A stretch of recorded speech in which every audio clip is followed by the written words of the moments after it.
पूरे देश में चल रहे प्रोटेस्ट के बीच एक बहुत बड़ी खबर अब निकल करके सामने आ रही है कि केंद्रीय शिक्षा मंत्री धर्मेंद्र प्रधान ने आखिरकार अपना इस्तीफा प्रधानमंत्री को सौंप दिया है।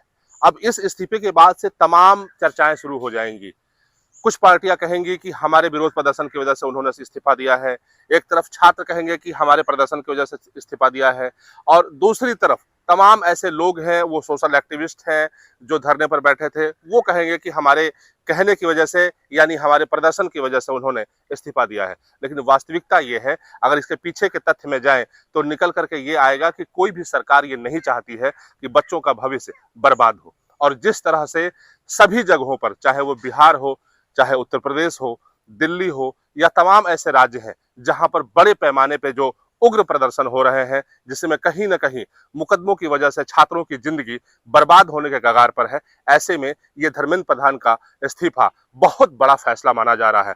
क्योंकि इसको रोकना, इस प्रोटेस्ट को रोकना सबसे बड़ी कामयाबी मानी जा रही है। क्योंकि अगर ये प्रोटेस्ट उग्र होता तो निश्चित तौर पे हमारे देश का नुकसान होता, उन छात्रों का नुकसान होता, उन छात्रों के भविष्य का नुकसान होता जो हमारे देश के भविष्य है, जो हमारे देश के गौरव है। तो कहीं ना कहीं ये इस्तीफा बेहद सही माना जा रहा है, सही समय पे माना जा रहा है। क्योंकि शायद अगर प्रदर्शन ये उग्र होता तो निश्चित तौर पे सिर्फ देश का ही नुकसान नहीं होता, उन छात्रों का भी नुकसान होता जो डिग्रियां लेकर के और नौकरी के लिए भटकते हैं और उन्हें नौकरी नहीं मिलती है। सोचिए अगर उनके ऊपर मुकदमे दर्ज होते, उनके खिलाफ एफआईआर होती, उन्हें अगर जेल भेजा जाता तो उनके परिवारों का क्या होता।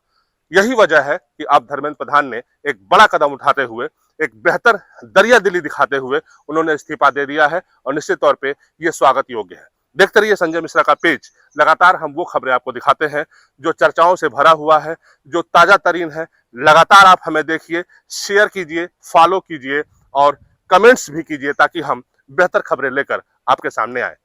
नमस्कार।